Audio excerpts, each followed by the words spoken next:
राम जन्म की पावन कथा का वर्णन किया। सूर्यवंश में चक्रवर्ती राजा दशरथ की 3 रानियां थीं और तीनों निस्संतान थीं। और एक दिन की बात है, एक बार भूपति मन माही, भई गलानी मोरे सुतना।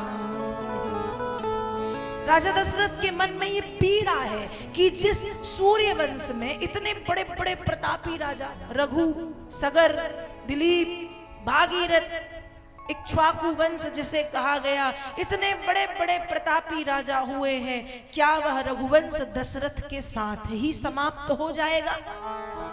क्या दशरथ के बाद उस रघुवंश में दीपक जलाने वाला कोई नहीं रहेगा? ये पीड़ा राजा दशरथ के मन में है।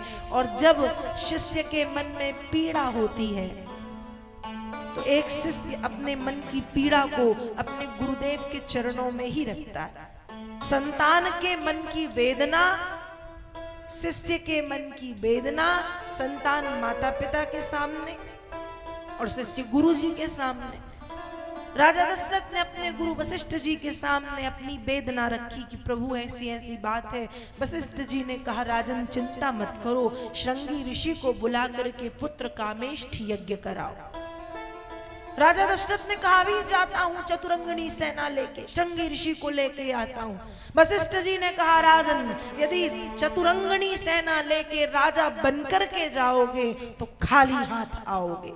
एक ऋषि के द्वार पर जा रहे हो, इसलिए राजा दशरथ नहीं, भिक्षुक दशरथ बन करके जाओ। और जब भिक्षुक बन करके जाओगे, झोली खाली लेकर के जाओगे, तो वहां से भरी झोली लेकर के लौटोगे।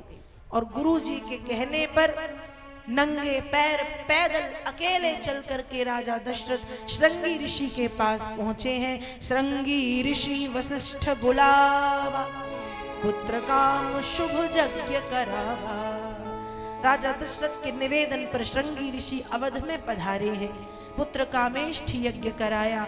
पुत्र कामेष्ठ यज्ञ से अग्नि नारायण खीर का प्रसाद लेकर के प्रकट हुए। उस खीर को अग्नि नारायण ने श्रृंगी ऋषि को, श्रृंगी ऋषि ने वशिष्ठ जी को, वशिष्ठ जी ने राजा दशरथ को दिया। और गुरुदेव की आज्ञा के अनुसार वह प्रसाद तीनों रानियों को बांटा गया। खीर का आधा भाग कौशल्या मैया को, आधा जो बचा, आधे के 2 भाग हुए, आधे का आधा केकई को, और आधे का जो आधा बचा उसके भी 2 भाग हुए, जिसमें से एक केकई और एक कौशल्या को दिया।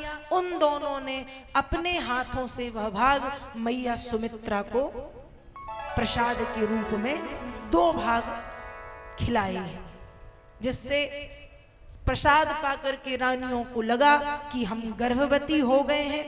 और कुछ समय के बाद अवध में वह शुभ घड़ी आई जब नौमी तिथि मधुमास पुनीता, शुक्ल पक्ष अभिजित हरि प्रीता। राम सिया राम, सिया राम जय जय राम। राम सिया राम, सिया राम जय जय राम। मध्य दिवसवती शीत न घामा, पावन काल लोक विश्रामा। राम सिया राम, सिया राम जय जय राम। राम सिया राम, सिया राम जय जय राम। अवध में कुछ समय के बाद वह शुभ घड़ी आई जब चैत्र मास के शुक्ल पक्ष की नौमी तिथि के दिन के 12 बजे महारानी कौशल्या ने एक सुंदर पुत्र को जन्म दिया है।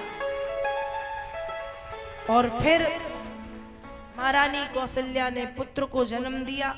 अब जब पुत्र को जन्म दिया, रानियों को, दासियों को पता चला राजा दशरथ को बधाइयां दी गई। महाराज बधाई हो बधाई हो, महारानी कौशल्या ने एक पुत्र को जन्म दिया है।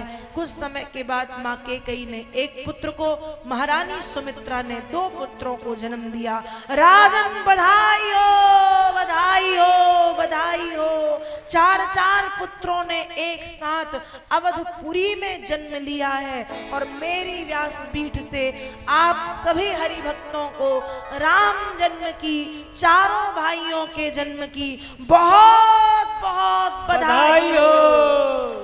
बोलिए राम लला सरकार की जय, 4 भैया की जय, कौशल्या मैया की जय, सरयू मैया की जय, अयोध्या